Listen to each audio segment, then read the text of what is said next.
পৃথিবীতে প্রকৃতির চেয়ে বিচিত্রময় আর কিছুই নেই। মানুষের সামনে এমন অনেক সমস্যা রয়েছে যার সমাধান খুঁজতে কে জানে আর কত যুগ সময় লাগবে। আর যদি এই সমস্ত সমস্যার সমাধান প্রকৃতির মধ্যে খুঁজে বেড়ানো হয় তাহলে একটা বিশাল সাফল্য আমরা খুঁজে পেতে পারি। স্লাইম মোল্ড সেই রকমই একটি বিচিত্র জীব যেটার ব্যাপারে সম্ভবতই আপনি এর আগে কখনো শুনেছেন। এটা একটা সিঙ্গেল সেলুলার অর্গানিজম যেটাকে বেশিরভাগ ক্ষেত্রে পচাগলা গাছপালার উপরে দেখতে পাওয়া যায়। এটা ইয়েলো কালারের একটি সাবস্ট্যান্স হয়ে থাকে। যদি আপনি কখনো জঙ্গলের মধ্যে দিয়ে যান তাহলে লক্ষ্য করবেন শুকনো কাঠ আর পাতার উপরে একটি হলুদ কালারের আবরণ জমেছে। সেটা আর কিছু না বরং এই স্লাইম মোল্ড হয়।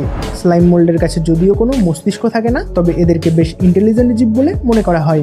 এদের কাছে একটা বিশেষ ধরনের মেমোরি থাকে যেটা এদের সারফেস চিনতে সাহায্য করে। তাছাড়া এরা ঠান্ডা গরমের অনুভূতিও ভালো করেই চিনতে পারে বা বুঝতে পারে। বর্তমানে ট্রান্সপোর্ট নেটওয়ার্ক আর রোবোটিকনেসে স্লাইম মোল্ড তৈরির চেষ্টা চালানো হচ্ছে। বিনা মস্তিষ্কের এই জীব এই সমস্ত কাজ কি করে করতে পারে সেটা বিজ্ঞানীদের কাছেও একটা চিন্তার বিষয় হয়ে দাঁড়িয়েছে।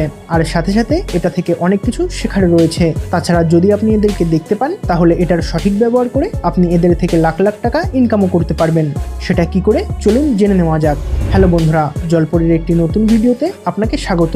ভিডিওটি শুরু করার আগে নতুন বন্ধুদের কাছে একটি ছোট্ট অনুরোধ রইল, বন্ধুরা আপনারা চ্যানেলটি সাবস্ক্রাইব করে পাশে থাকা বেল আইকনটি অলে সেট করে নেবেন। স্লাইম মোল্ড আসলে ফিসোরাম পলিসিফালাম প্রজাতির একটি জীব, আর এটা প্রোটিস্টো কিংডমের থেকে উঠে আসে। এই জীবটিকে বিজ্ঞানীরা না তো কোনো প্রাণীর শৃঙ্খলে রাখতে পারে আর না কোনো উদ্ভিদের শৃঙ্খলে, এমনকি এটাকে কোনো ফাঙ্গিও বলা যায় না।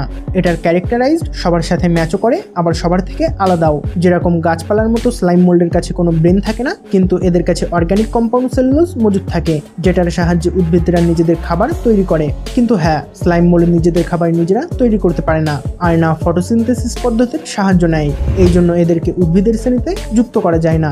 স্লাইম মোল্ড মিউটেশনের জন্য অন্য জীবের উপরে নির্ভরশীল হয়ে থাকে। পচাগলা পদার্থ বা ডিকম্পোজড হতে থাকা কোনো জীবের উপরে এরা নির্ভরশীল থাকে, আর সেখান থেকেই এরা এদের পুষ্টিতত্ত্ব সংগ্রহ করে থাকে।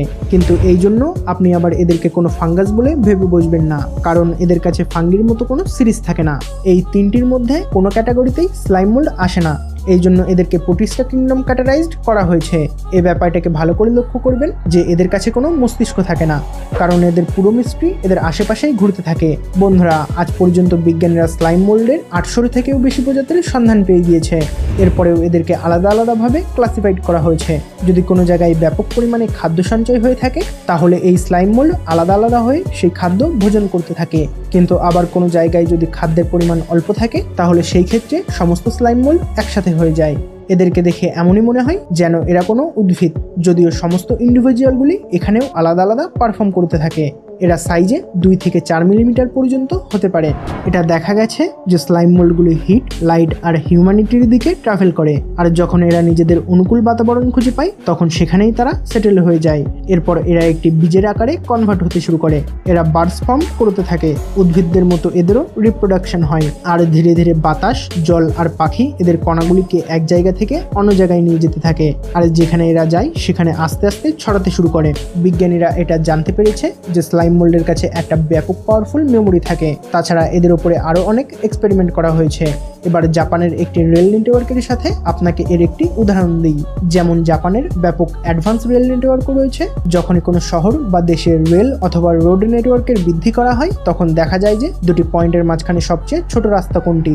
2 অথবা 3টি পয়েন্টের মধ্যে তো এটাকে সামান্য বলেই মনে হয়, কিন্তু যখন সমস্ত পয়েন্টগুলিকে এক করা হয়ে যায়, যেমন রেল নেটওয়ার্ক বা মেট্রো রেল নেটওয়ার্ক বিল্ড করা হোক, তো সেখানে সবচেয়ে বড় মুশকিল চলে আসে।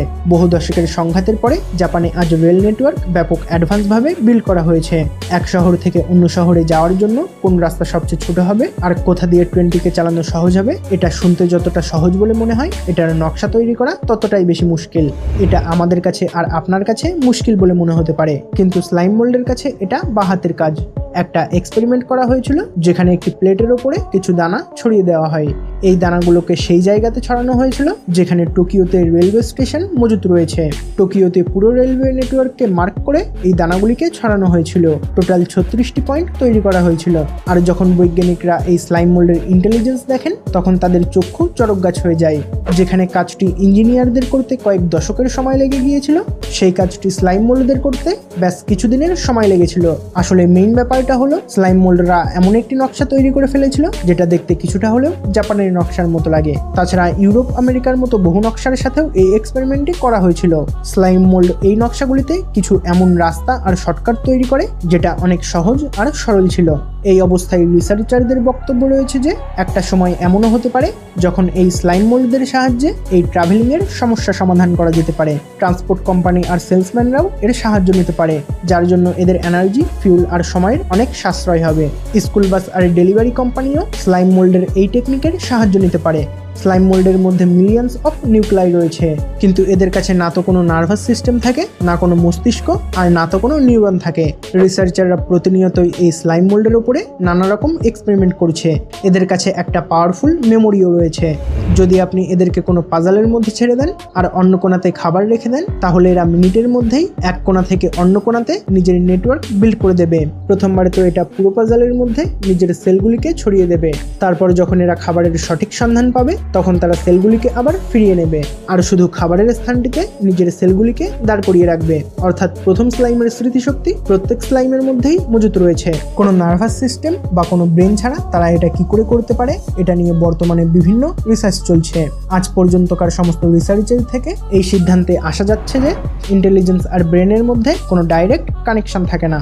বন্ধুরা, আসলে স্লাইম মোল্ডের ভূমি সম্পর্কে সঠিক জ্ঞান রয়েছে।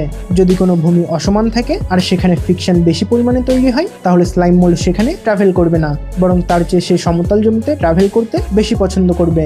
বারবার গরম অথবা ঠান্ডা করার ফলেও এদের মৃত্যু হয় না। একটা এক্সপেরিমেন্ট করা হয়েছিল যেখানে স্লাইম মোল্ডদেরকে প্রথমে ঠান্ডা করা হয়, তারপরে গরম, আর এইভাবে সেটাকে আবারও ঠান্ডা করা হয় আর আবারও গরম। এই প্রক্রিয়া কয়েকবার চলতে থাকে। বহুবার এই প্রক্রিয়া চালানোর পরে স্লাইম মোল্ড এটা ভালো করেই বুঝে গেছিল যে এবার তাদেরকে ঠান্ডা করা হবে নাকি গরম, আর সেটাকে বুঝতে পেরে তারা নিজেদের বডি রিঅ্যাক্টও অন্যরকম করতে থাকে। তাছাড়া স্লাইম মোল্ডের সাহায্যে কেমিক্যালকেও ডিটেক্ট করা যেতে পারে।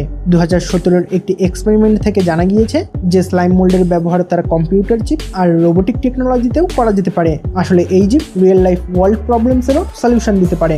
এই অবস্থায় যদি এদের একটি ছোট সেলসকেও বায়োলজিক্যাল কম্পিউটার তৈরিতে ব্যবহার করা হয়, তাহলে বর্তমানের সায়েন্স এটাকে কতটা ডেভেলপ করতে পারবে সেটা তো এবার পরবর্তী টেকনোলজিই বলতে পারে। কিন্তু এটা তো আমরা নিশ্চিতভাবে বলতে পারি যে স্লাইম মোল্ডের মতো কোনো জীব আজ এই পৃথিবীতে রয়েছে, সেটা জেনে আপনি বেশ অবাক হয়েছেন। স্লাইম মোল্ডের কাছে যদি কোনো মস্তিষ্ক বা নার্ভাস সিস্টেম না থাকে, তাহলে তাদের মধ্যে এই ইন্টেলিজেন্স কোথা থেকে আসে? ওদের কাছে কি কোনো আলাদা রকম ভাবনা রয়েছে, নাকি এটা তাদের অন্য কোনো পার্ট যেটার ব্যাপারে সায়েন্টিস্টদের কাছেও আজ কোনো জবাব নেই? যার কারণে স্লাইম মোল্ডের উপরে বিজ্ঞানীরা আজও নানা রকম রিসার্চ চালিয়ে যাচ্ছেন। তাহলে এবার নিশ্চয়ই আপনি বুঝতে পেরেছেন, যদি আপনি এই স্লাইম মোল্ডের সঠিক ব্যবহার করতে পারেন, তাহলে আপনি এর থেকে অবশ্যই লাখ লাখ টাকা ইনকাম করতে পারবেন। মানে এর একটা সঠিক ব্যবহার আপনাকে লাখপতি বানিয়ে দিতে পারে।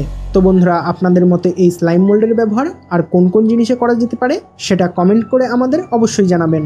আর যদি আমাদের এই ভিডিওটি থেকে আপনি কিছু নতুন আর ইউনিক শিখে থাকেন, বা যদি ভিডিওটি একটুও ভালো লেগে থাকে, তাহলে ভিডিওটিতে একটি লাইক করবেন। এইরকম আনকমন আর ইউনিক ভিডিও প্রতিনিয়ত দেখার জন্য আমাদের চ্যানেলটি সাবস্ক্রাইব করবেন। তো আবার দেখা হচ্ছে জলপরের একটি নতুন এপিসোডে। তত সময় পর্যন্ত ভালো থাকবেন। ধন্যবাদ।